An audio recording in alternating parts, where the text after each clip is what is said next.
Ladies and gentlemen, please welcome the Honorable Chris Wright, U.S. Secretary of Energy.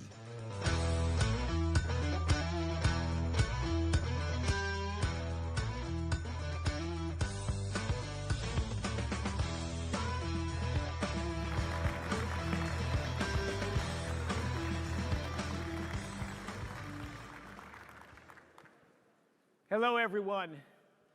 It's an honor to be here. I look out in this room.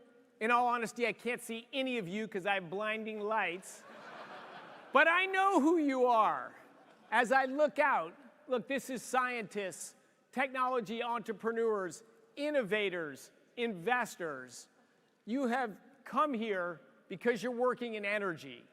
You're using your minds, your passion, your heart, your capital to advance the United States and global energy system. Thank you.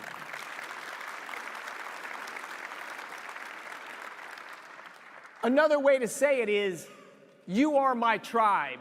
This is my tribe. I have spent my life, my entire life, focused and passionate about what you do every day.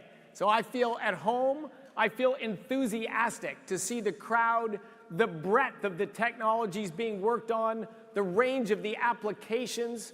As I toured the event floor today, I heard 5 stories, wildly different in the technology, but all about how do we take technology, innovation, harness energy resources to make the world a better place.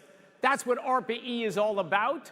Arpa-E was a bold idea 17 years ago, but it's turned into something massively more than that today because of all of you. So thank you and bless you for your efforts and commitment to this area.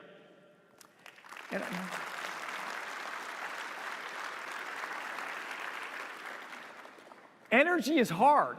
You know that. This is much different. I first worked in semiconductor device physics, and we could shrink down the ability to contain information and do computations at amazing speed and amazing scale. Dealing with energy, it's friction, it's mass, it's physical. Energy is hard, but energy is life. The absence of energy is poverty, despair, reduced opportunities, and ultimately death. Energy is the most important industry in the world ever, and it will always be. Because energy is foundational. It's foundational to everything humans do, everything our economy does. It's just, if you change energy, you impact the world.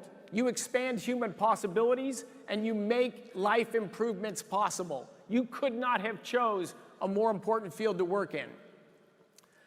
Now that AI stuff that I'm going to talk about with Lisa in a little bit, it's cool. It's really cool, in fact. But without copious amounts of energy and a certain quality and a certain type of energy, there is no AI. Without AI, energy is still the foundational infrastructure for human lives and human civilization. Now, I don't want to sound like I'm dissing AI. Lisa's going to come after me here in a little bit. And the reason I love AI and I'm so passionate about AI is I do think it's quite parallel to energy. The way I view AI is it is energy for the human brain, the human mind. AI is going to accelerate the capabilities of all of our minds. Whatever we do today, we're going to be able to do it better. We're going to do it faster. We're going to do it in ways we haven't thought of before. I don't view AI as replacing humans at all. Of course, it'll have displacement effects in a job market, but I think the pluses will be massively bigger than the minuses. But what AI is really doing is it's better energizing our brain. It's just giving us more capacities and more opportunities in life. So I'm thrilled to work on energy to make sure AI can go ahead at full speed. Energy, I've got to say though, and I say it a lot, so if you're tired of hearing it, sorry, energy the last 5 or 10 years just got way off track. Energy got politicized. It got swept up in climate alarmism. that we need to change the global energy system immediately. In fact, we need to reduce global energy consumption as soon as possible. This is alarmism. And don't get me wrong, climate change is a real thing. I've spent 20 years engaging and looking at it. It is a true physical phenomenon. It's a challenge we're going to deal with in the future. But if you look carefully at the data on both climate change and economics and trade-offs, it is just not even close to the world's most important problem. We shouldn't forget about it. We shouldn't ignore it. But we just need to treat it in the right context. We've treated it as the only thing. It's just a thing. The result has been 10 or 20 years of just massive investment in energy that wasn't helpful in better energizing the world, wasn't helpful in lifting people out of poverty, wasn't helpful in expanding access to energy. In fact, I believe it'll go down as the greatest malinvestment in history. But I think the world, not just the United States, not just us in the Department of Energy, the world is starting to pivot. And we're back focused on what is energy about. And the one obvious conclusion is the world needs more energy, just massively, massively more energy. A billion people live a lifestyle like us that can dream about flying to a conference and wearing fancy clothes and having these great lights that blind your eyes. We can do that stuff because we live fully energized lives. That's awesome. 7 billion people want to join our lifestyle. And you know what? They should and they will. But the only road from where we are today to there is just massively more energy production on the global stage. The only way we're going to bring AI in to transform so many of our problems is massively more energy. The focus on energy has got to be about addition. I say the simplest way to think about energy, and I think the lens we all need to use on energy, is boil energy down to two things: humans and math. Humans, because why do we produce energy? We don't produce energy because it's, beautiful or it fills up some empty void in our life. We produce energy because it makes lives better. We produce energy to better human lives. Math is how are you going to invest that? Development in new technology or building a new energy source or expanding an existing energy system. There's finite resources in the world. We should always do the math of what's the biggest problem in energy, and if I invest $1 in what I'm trying to do here, do I get more than $1? Hopefully I get several dollars of benefit. We've spent $10 trillion where we've taken dollars and turned them into quarters or dimes or nickels, and in some cases, negative value. We can't do that as a society. That's not the way forward. The way forward is to focus on energy as a way to better people's lives and evaluate the math. Climate change is in that math.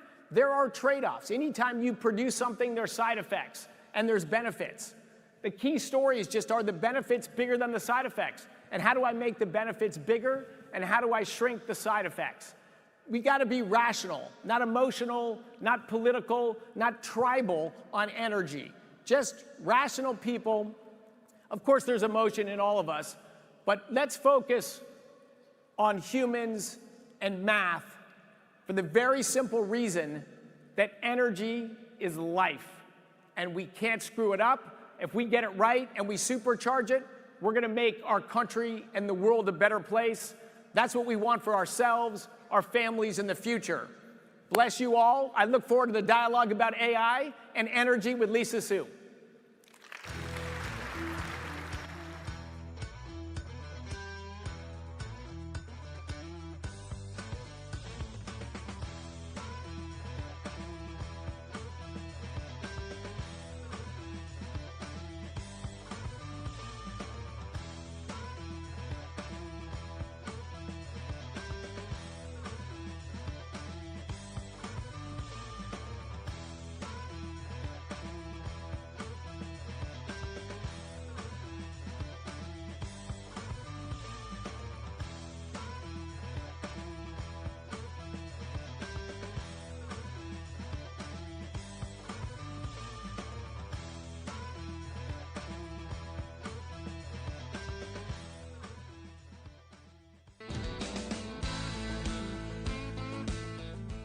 and gentlemen, please welcome back Arpa-E Director, Connor Prohaska.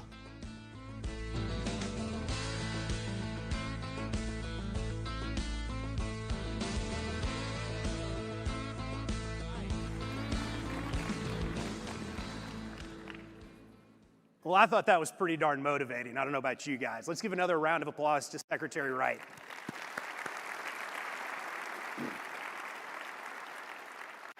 This is going to be a pretty exciting session this afternoon in our special session here. I can't think of two people that would want to listen to more, two of the leaders in the world of energy and in the world of technology. So without further ado, let me introduce Chair and CEO of AMD, Dr. Lisa Su.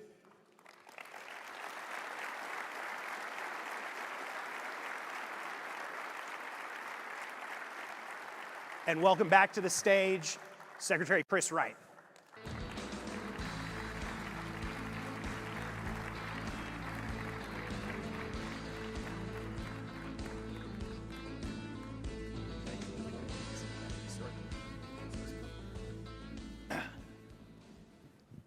Well, thank you for those remarks to get this afternoon started and make sure everybody's coffee kicks in and feels the energy from you, Mr. Secretary.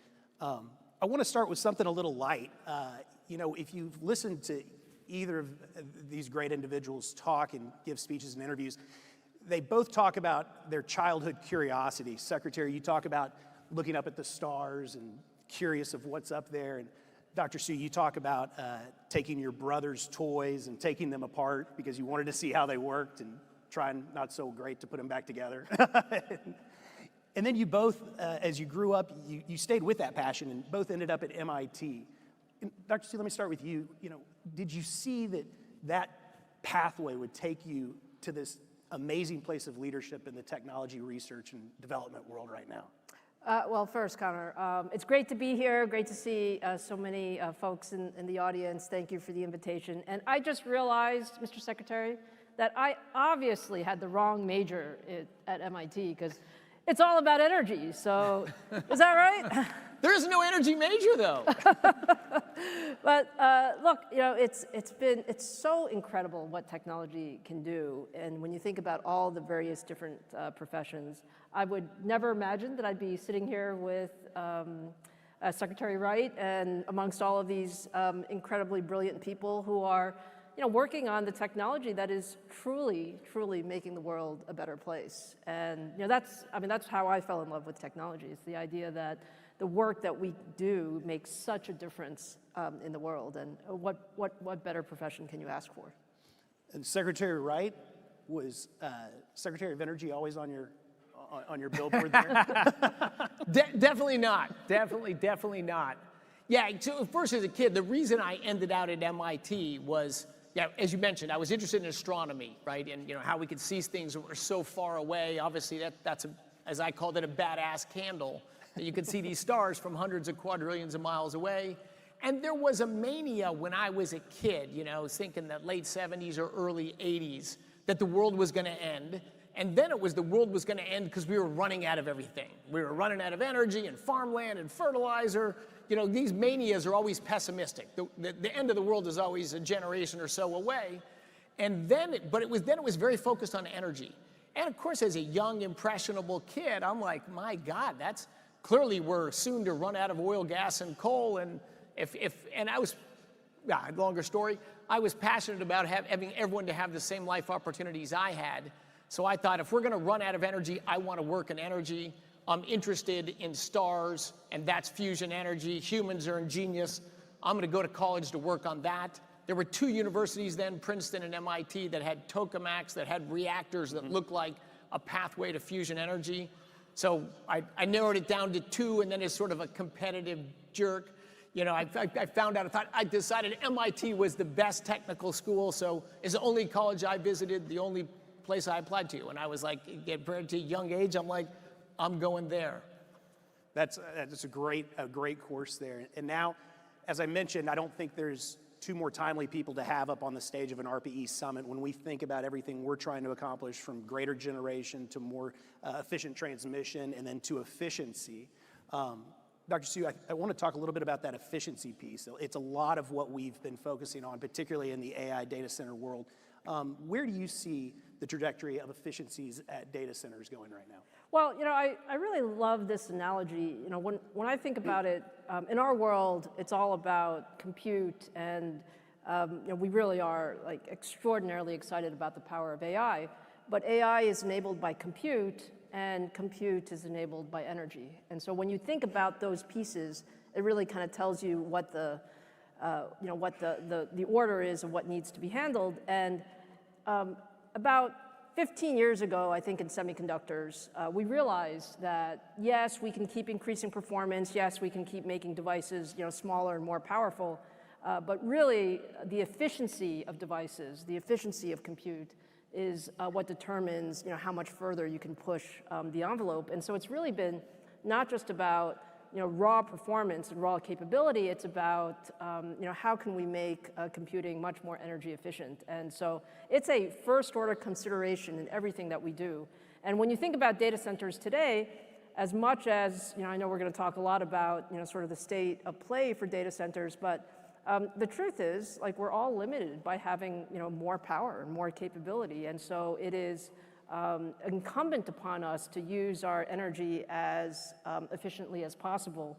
And we're constantly looking at how do you optimize every aspect of the compute stack, from hardware to software to algorithms to models to coming together in full systems and full full clusters, such that every ounce of energy that we have, that we're using as efficiently as we can.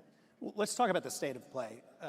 Mr. Secretary, the state of play of AI and data centers, and what, in your opinion, is the department's role in enabling that, in working with our private sector partners going forward? Yeah, so look, the innovation at companies and pioneers like Lisa sitting next to me, what has happened with AI is truly awe-inspiring. Seriously, when we were at MIT, artificial intelligence was talked about then. It was right around the corner, my whole life. Now it actually is arriving. It is transformative. So what I view the goal of the Department of Energy, and frankly the US government, is most innovation, and certainly commercial applications of innovation, is driven by business. It's not driven by government. Although our national labs are true gems and massive, massive players in scientific innovation and in AI innovation. But AI, getting where it is today and where it's going to go in the next 10 years, is dominantly driven by private businesses and leaders like Lisa. What we need to do is to make sure the constraints that are holding them back, we got to unleash those chains, we got to unleash those constraints. They can't build data centers to drive America forward fast enough because they can't get enough power. Right. My number one job is to figure out how we can get more power out of our existing grid today and do everything we can to build new infrastructure so that a few years from now we can bring just massively more power generation on. We don't want to hold back this incredible wave of human advancement that is arriving right here. And of course, we don't want to send it overseas. It's going to go overseas. We're not against that. But we want America as the leader and dominant player in that. And we only can be that if we have the energy resources here that can be utilized, and we have a permitting environment and a regulatory regime that's welcoming to the massive investments that need to be made. On the constraints piece, Dr. Su, where we were, let's say 5-6 years ago, where we are now, where we can be, as far as addressing those constraints, what's at the top of your list at AMD? Well, what I really like is what the Secretary said about what we're trying to do. I mean, what we're really trying to do is lead, right? As innovators, what we want to do is keep pushing the envelope on what technology is capable of, what we can use technology for, such that we can really impact the lives of everyone in our country and everyone in the world. And so when you think about if that's your objective, you want to have as many resources as possible. And then when you look at the constraints, I think the first time we met, Mr. Secretary, I was, this conversation about we are at an inflection point for AI. You're right, like AI's been around forever, easily many, many years, but it never reached the point where it was truly accessible to people. Like, people really didn't know how to use it. It was too difficult. You couldn't imagine it solving, really hard, problems. Today we can imagine it, but we are constrained by having the right resources. And so your comment about, what can we do together to move this faster?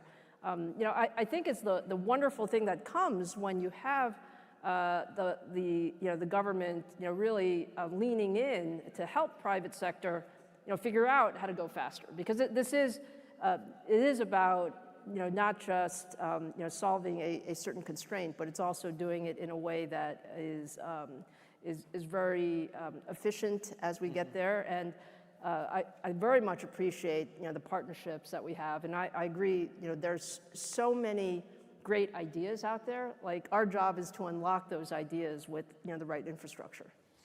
Connor and I work for the federal government. We're in the service business. Our job is to serve the American people and to serve American businesses. That's what we're here for.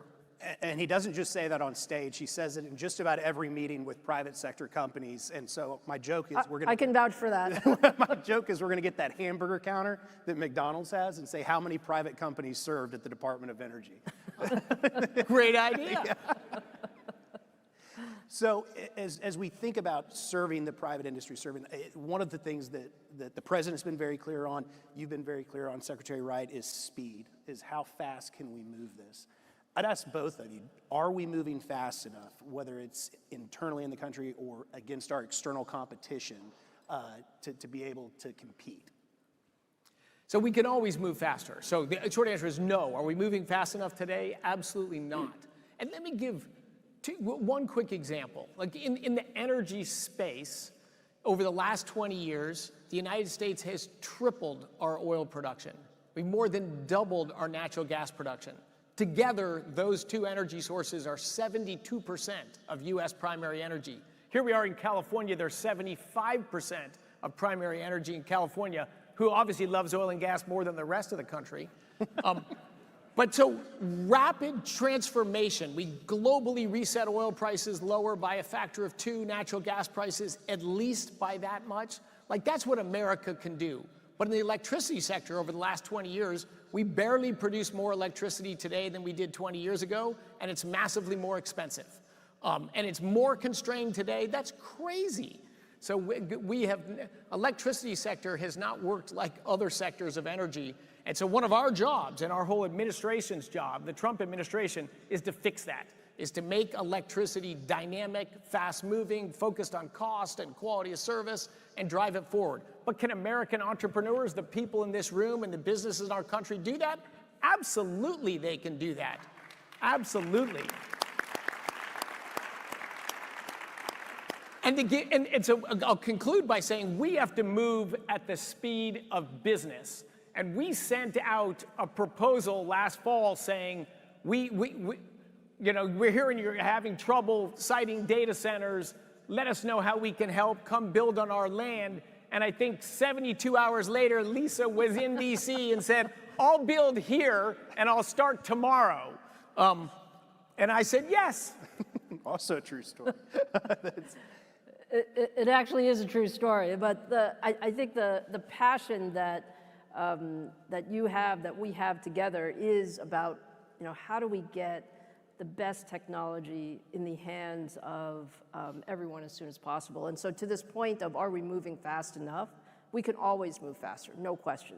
But I can say for sure that, this administration has had such a different way of doing things in terms of, I feel like everything is on the table. I mean, that's the conversations that we've had. And, for example, talking about the national labs, I mean, we are so proud of the work that we do with the national labs. And I know there are many of the researchers here in the audience, but I mean, just fantastic research.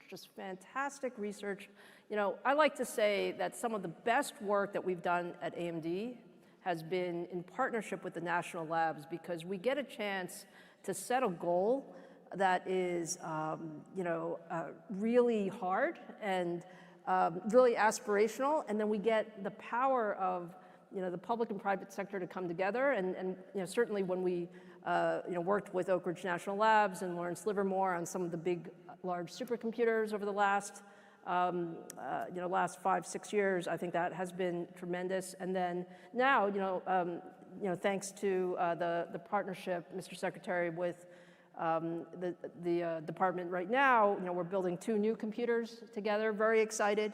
I told the secretary that, hey, if we can get this, we can get some very, very exciting new supercomputers built for AI, for science, and you said, okay, let's go do it. And now we have Lux as well as Discovery on tap at the Oak Ridge Labs. So it's an example. It's an example of how we can move much, much faster than we have in the past. So heartwarming to me. As a lifelong entrepreneur, I thought the government would be slow and bureaucratic and indecisive, but yeah, President Trump, just an entirely different animal. He's like, we need to win at AI. Chris, figure it out, figure it out. And we need to get out of the way and make it happen. He has been willing to take a risk, willing to do whatever, but he's like, if the way we've done things before haven't worked, well, change it. And why aren't you changing more? And why aren't you changing faster? Well, and you talked about Lux and Discovery, but that was our next step here. Yes. Is the group heard from Undersecretary Dario Gil about the Genesis mission this morning, and AMD was the first one to raise their hand and say, we want to partner on the Genesis mission with you. And that resulted in that great partnership with Oak Ridge National Laboratory and moving fast. And action is underway, and it's pretty exciting. As we go into the next phase of Genesis, we're gaining partners. Mr. Secretary, I'd love to hear what you look to get out of the Genesis mission, the platform, the Lighthouse goals. Well, look, as I said, commercial industry has massive capital and are investing hugely in artificial intelligence. It's going to transform the way business is done. It's going to transform the way we understand information and humans interact. It's going to transform a lot of things. But what do we want at the DOE?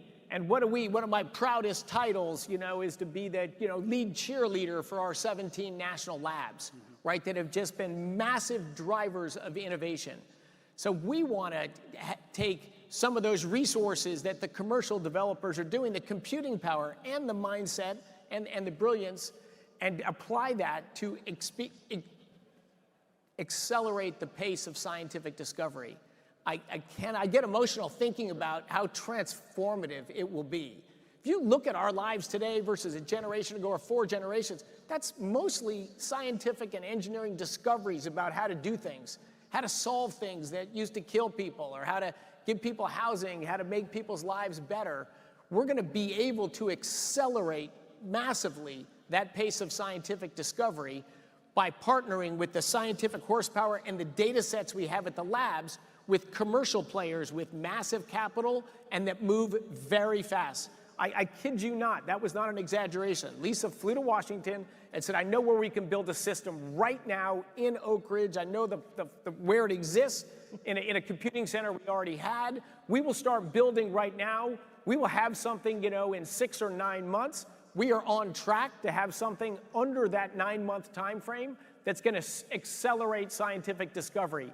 Did I imagine we'd have an idea and that we'd have a massive supercomputer built and dedicated to it within 9 months when I joined the government? No, I had no idea that was possible. And I'm thrilled to see it happen, thrilled to see it happen. And the leader is right here.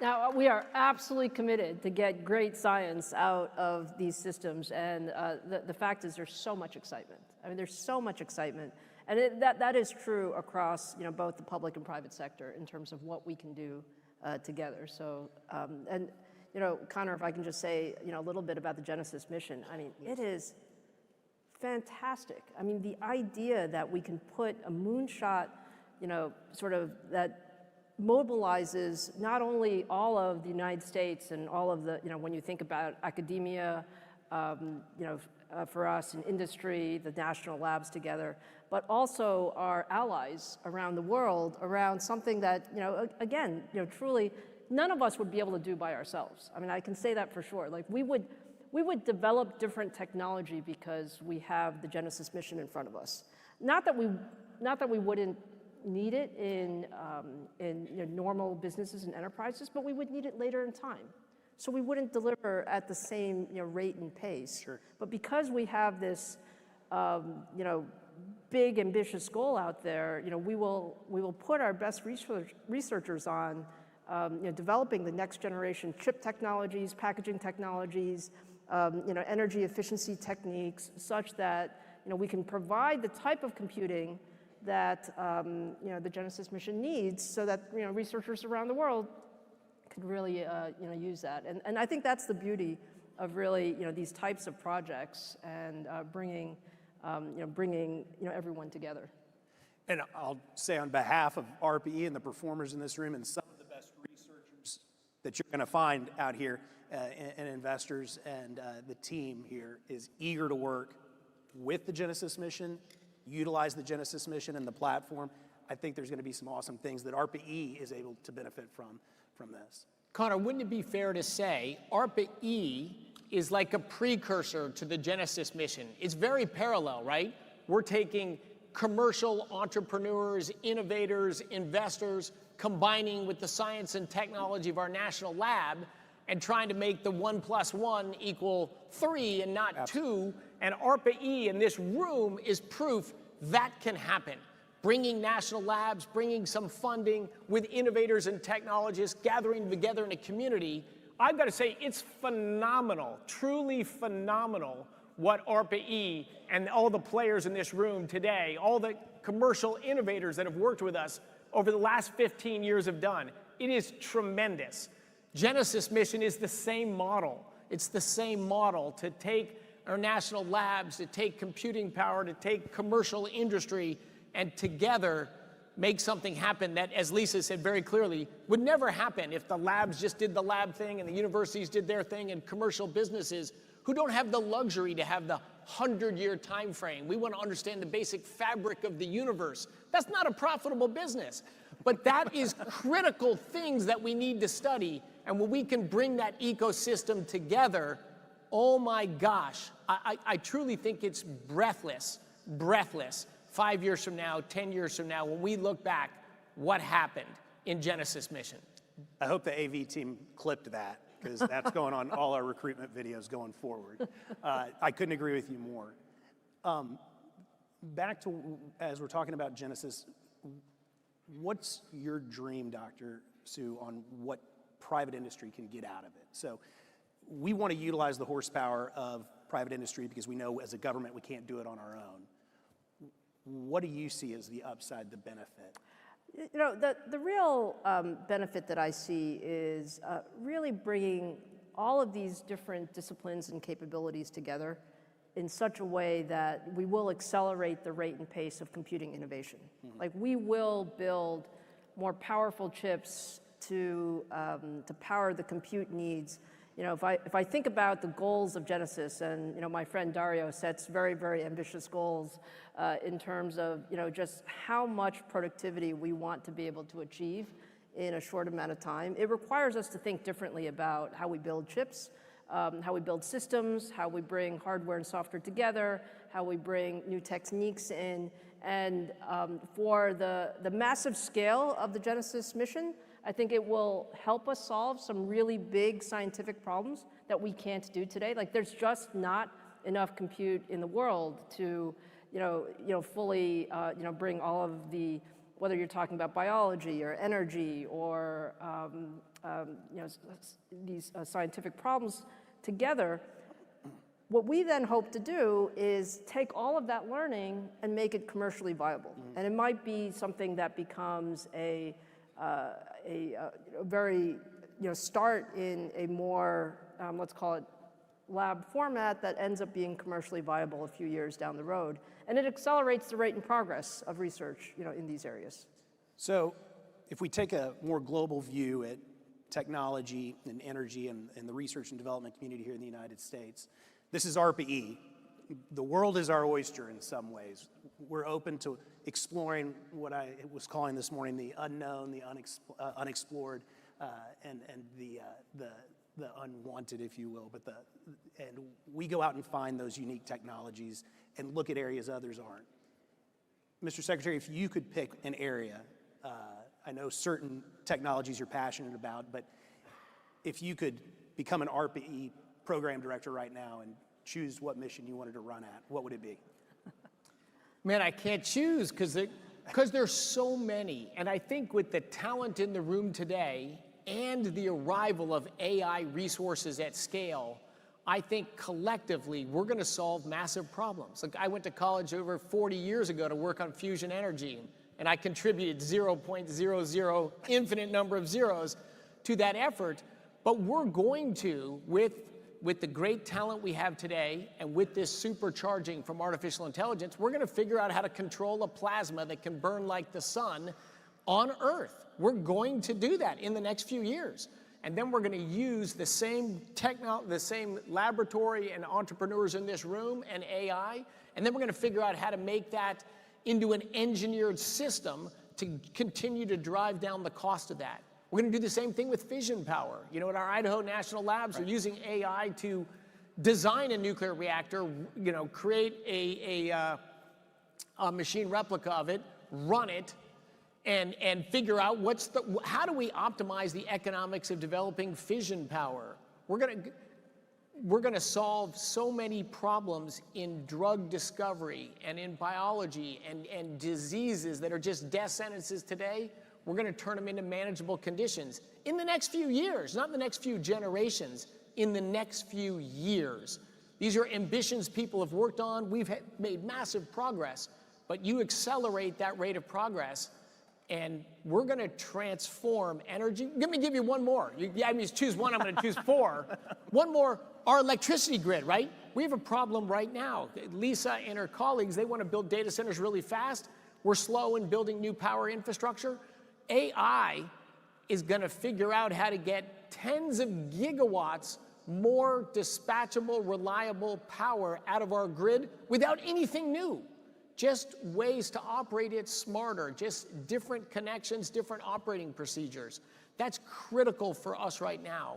AI, the electricity network is massively complicated, massively important, and today it's run like a giant bureaucracy. You need something new, well, we'll get back to you in 6 years and we'll hook you up. You know, that's not a good answer.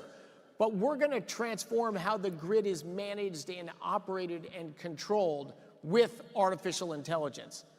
And I think that's important. Everybody talks about the potential issues that AI will cause on our grid, but I don't think we talk near enough, and we're working to talk more about it specifically at Arpa-E, about how AI can fix these issues, because it is a tool that needs to be integrated across our portfolio, across the department's portfolio, and that's what Genesis is part about doing.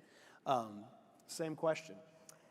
Well, maybe let me portray it this way. Like, if you paint a picture of what is AI for? Like, we keep talking about AI, and, you know, frankly, we were talking backstage, Mr. Secretary, about how we in the tech sector haven't done a great job at talking about the true benefits of AI, which is true because we almost think it's kind of second nature, it's obvious, like people should want AI. Well, why should people want AI? I mean, people should want AI because we have the power for every one of us, every single person in the world, to become smarter and more productive. AI is not going to replace humans. I agree with you. I think that's a fallacy. I think there may be some changes in what people do, but the fact is, you know, what is the most valuable thing each one of us has? It's our time. Like, if we could save, you know, an hour a day, 2 hours a day, if we could become that much more productive, if we could solve that next problem that we can't solve today, if we could take, you know, drug discovery now that maybe, you know, takes 5 or 10 years to find exactly the right combination, and you can do it in a year, or you can do it in 6 months, or maybe it's not perfect, but you can trial it on, you know, certain aspects of a disease.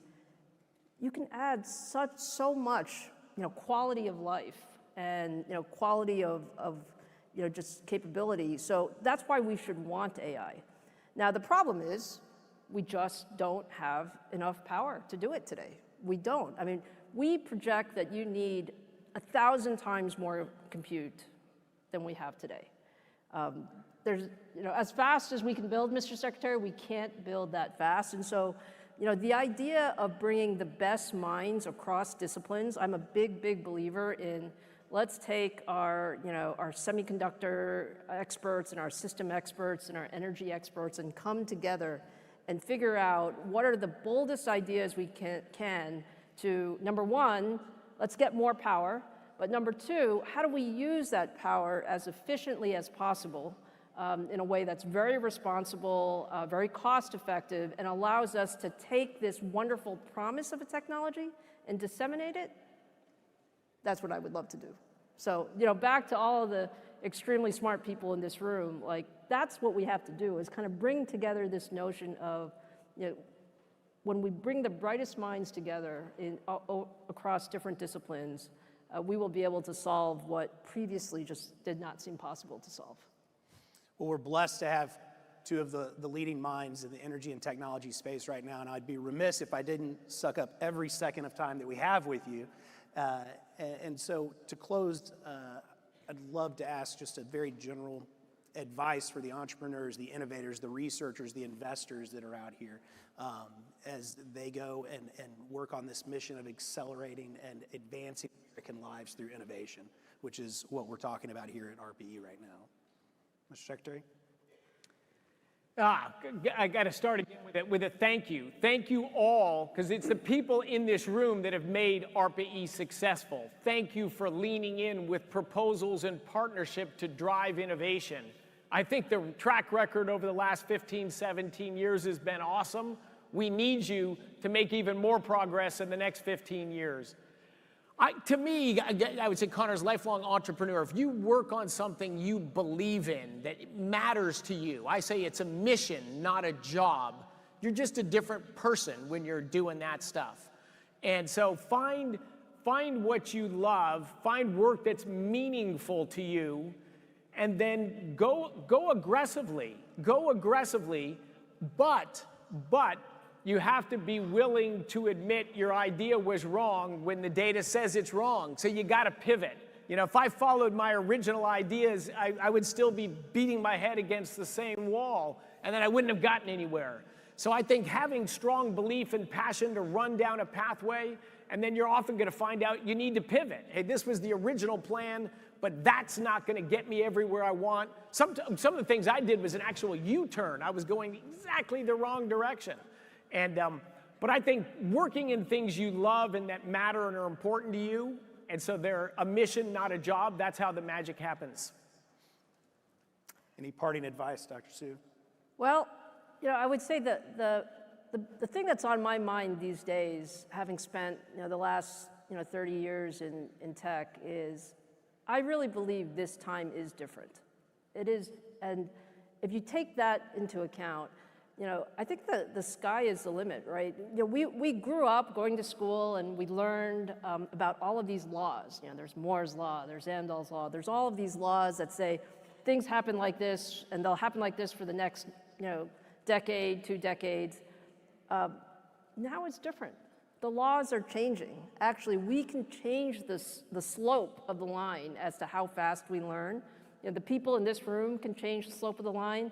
I can tell you that the rate and pace of learning that we see today in the industry is far beyond the rate and pace that we were at even over the last 5 years. And so the sky's the limit, right? It's really find that ability to be extraordinarily ambitious with what's possible because we have different tools than we had before.